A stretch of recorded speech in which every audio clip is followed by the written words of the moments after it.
This universe that we live in is truly created by our intent and our emotions. We quite literally create this universe ourselves. And if anyone has a doubt that the universe is holographic in nature, you've just got to look to quantum physics. If you want to see a physicist run from the room in horror, just ask them about the measurement problem. And if you don't know what the measurement problem is the problem that when a physicist goes to measure the size of an atom, he finds that the electrons are spread out to infinity. They can't be measured. And it isn't until he actually goes to measure the atom, the physical act of him measuring the atom causes these electrons to coalesce and form the atom. The act of observation creates the atom. Now this is physical proof that we create the universe simply by observing it. So the universe is whatever we perceive it to be.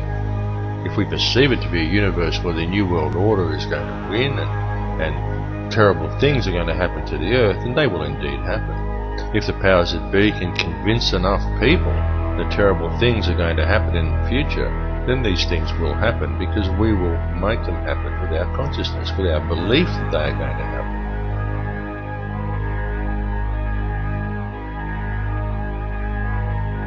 I think art is a term that people use in a very bourgeois context, which is a lot of artists look down their nose, no? Right. And they say the football player. I'm an artist who's a football player. Right. I think we're all creating and we're all trying to express ourselves no matter what we're doing. Some people do it through destruction, some people do it through sex, some people do it through organization, some people do it through painting. I think the biggest, if you want to talk about art, the biggest artistic project you could achieve is to have a family. If you can raise a good family, this is a gigantic art project that happens forever and ever, and you can't turn away from it no matter what you want to do.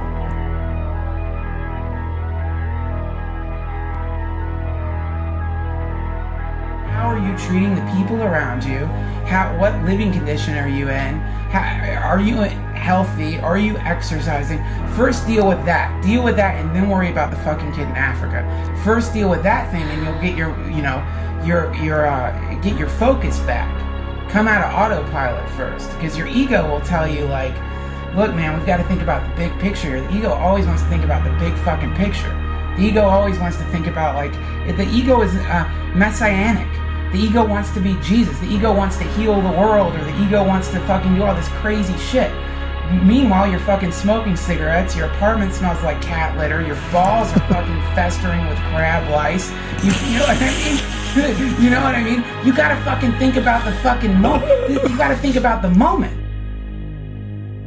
Life is a simulation, and it's a simulation for your own benefit. You live in a future, a sexless future where people take orgasm pills and most breeding is done through some sort of a genetic manipulation where you just fucking recreate people in laboratories, and there's no sex, there's no meat, you don't eat steak, you don't talk, you use your brain, and it's beautiful. And we've organized and basically evolved past the point of physical violence and pleasure and all sorts of different things that are essentially just tricks of genetics. Okay. But it's boring. No one's getting their dick sucked. The music's fucking terrible. You can't go out and get a good steak. So we have decided to encase our consciousness in a simulation. And the simulation is we are in the roaring 20s of the technology age. We live back in a time where things were crazy. So we're the Matrix, but we got to pay for patches. Exactly. Okay. We're paying.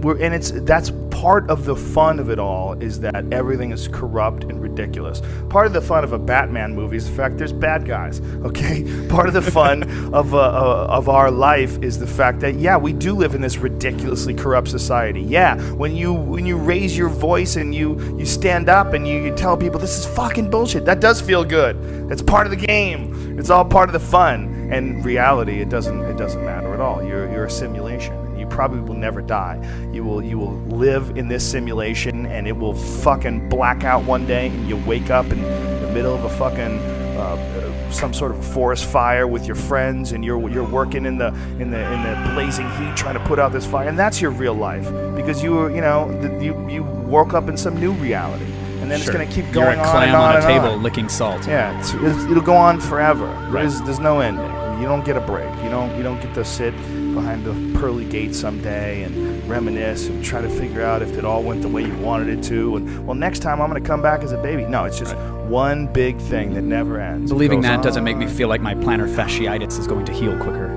Well, you got to put yourself in a different state of mind. Not that I haven't. You got to decide with your mind, because that's how you control this video game. You got to decide with your mind to be the hero in your own story. What I tell people is the best advice that I've ever heard, the best advice I ever came up with, is that live your life like you're the hero in your movie. And right now is when the fucking movie starts and your life is a shitbag disaster, like every fucking Arnold Schwarzenegger movie where he wakes up and makes a blender full of pizza and ice cream, and that's what he, you know what I mean? Yeah. Those guys were like on the brink, they put the gun in their mouth and they put it down because they see a photo of their daughter.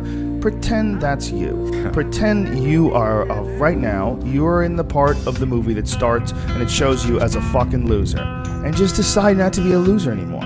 Live your life like there's a documentary crew following you around and you are analyzing your own behavior. Do what you would want to do so that your kids one day would look back at it and see that documentary and look on it with pride. Like, wow, my dad was a bad motherfucker. He really did what he had to do. Wow, my mom really got her shit together. I love a success story, but even more than a success story, I like a dude who fucks his life up and then gets it back together again story. Those are my favorite stories. And the way to do that, you gotta write shit down. You gotta think that you are the hero in your own fucking movie, and then you gotta sit down and you gotta write shit down. Write down what you need to do. Most people play the role of the victim in the movie, right? Sure. Yeah, this life is fucking me over, man. I could have had this and I should have had that. And why does this guy get that? And why does that guy get this? And all things that are completely unrelated to you. Yeah. All things that you find other people's success is a downfall in your own existence. Instead of being inspired, instead of choosing to be positive, instead of like improving constantly on the direction of trying to achieve whatever the fuck you have written down, you just sit around and spiral. You know, there's nothing more miserable than sitting around somebody's fucking complaining all the time. It is one of the most annoying things ever. Everybody hates it. When someone just sits around and they complain about their life and they don't do jack shit about it. And you tiptoe around it, you don't know what to say.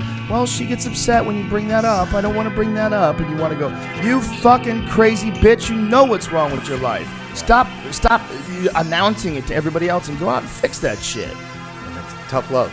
Tough love is what everybody needs, Absolutely. me included. A part of you is like, fuck you, who the fuck are you? But you feel bad if things are correct. You feel bad if someone nails you. You'll feel bad if you really did. If you didn't do anything wrong and someone acts like a cunt, is just like, they look like a crazy person. Like, but you have to be able to have that honest assessment of yourself. And the only way you can do that is you're taking account of yourself all day long. You're taking account. You're writing down what the fuck you need to do. You're doing it. You have a mindset that you want to maintain throughout the day. Don't let the world maintain your mindset. You choose what mindset that you're going to maintain. And I fucking do that for sure. That's it. There are things I have done. There's a place